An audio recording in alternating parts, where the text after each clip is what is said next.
دکن کا باشندہ ولی دکنی۔ تعارف: ولی دکنی، جسے مولانا آزاد نے اردو غزل کا بابائے آدم کہا ہے، ولی کی پیدائش گجرات میں ہوئی۔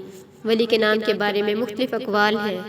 مولانا محمد حسین آزاد نے ولی کا پورا نام شمس ولی اللہ دکنی لکھا ہے۔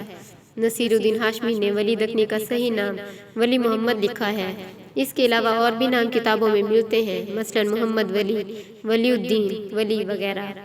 ولی دکنی کا وطن: ولی کے نام کے بارے میں جس قدر اختلاف ہے، اسی طرح ولی کی جائے پیدائش اور وطن کو لے کر محققین کی الگ الگ رائے ہے۔ بعض محققین ولی کا وطن گجرات کو بتاتے ہیں تو بعض ولی کے دکنی ہونے کے قائل ہیں۔ چنانچہ نصیر الدین ہاشمی لکھتے ہیں، مہاراشٹر کے چند ادیب ولی کو گجرات کا شاعر قرار دیتے ہیں، مگر ہم کو اس سے اتفاق نہیں ہے، کیونکہ ولی کے ہم اثر اور دوست شاہ ابو مالی کے فرزند کا جو کلمی دیوان ہے، اس میں انہوں نے ولی کو دکنی شاعر تسلیم کیا ہے اور گجرات کو دکن میں شامل نہیں کیا جا سکتا۔ دوسری طرف محمد حسین آزاد ولی کے متعلق لکھتے ہیں، ولی احمد آباد گجرات کے رہنے والے تھے اور شاہ وجی الدین کے مشہور خاندان سے تھے۔ میر تقی میر اپنے تذکرے میں ولی کو اورنگ آبادی لکھتے ہیں۔ ان مختلف اقوال اور خود ولی کے اس شعر کے سبب ولی ایران و توران میں ہے مشہور، وطن گو اس کا گجرات و دکن ہے۔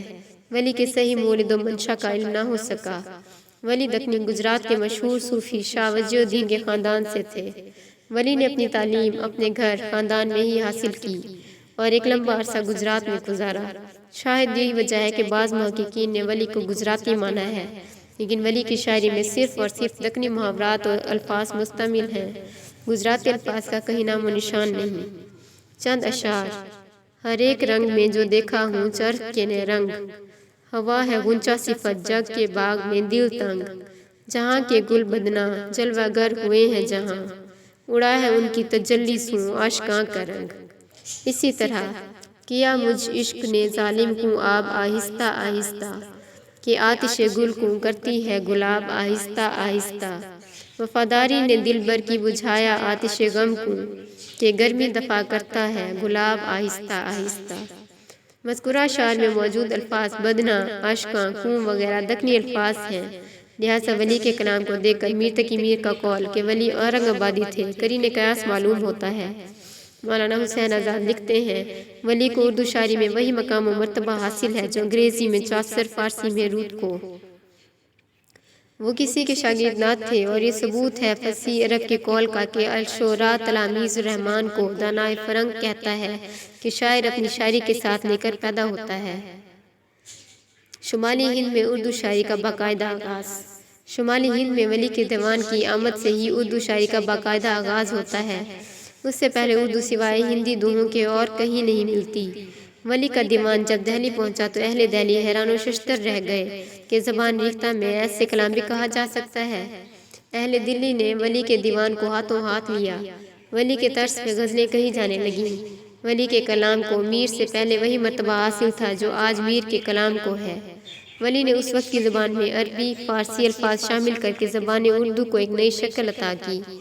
ولی نے اپنی ذہانت سے ردیف، غزلیں، مخمس، مثنوی اور رباعیات ایسے انداز میں تحریر کی کہ انہیں پڑھ کر کوئی یہ نہیں کہہ سکتا کہ یہ آج سے 350 سال پہلے کی زبان ہے۔ یہ خیال رہے کہ ولی نے کسی کی شاگردی اختیار نہیں کی۔ چند شعر ملاحظہ فرمائیں: دیکھنا ہر صبح تجھ رخسار کا، ہے مطالعہ مطلع انوار کا، یاد کرنا ہر گھڑی تجھ یار کا، ہے وظیفہ مجھ دل بیمار کا، آرزوئے چشمہ کوثر نہیں، تشنہ لب ہوں شربت دیدار کا۔ ولی دکنی کی وفات: ولی نے شاہ سعد اللہ گلشن سے اصلاح لی۔ ولی کی شاعری میں عربی، فارسی الفاظ بقدر ضرورت ہے۔ ولی اس بات کے بالکل قائل نہیں تھے کہ شاعری کو عربی، فارسی لفظیات کی کتاب یا لغت بنا دیں۔ ولی کی تاریخ پیدائش کی طرح صحیح تاریخ وفات بھی تاریخی دلدلکے میں ہے۔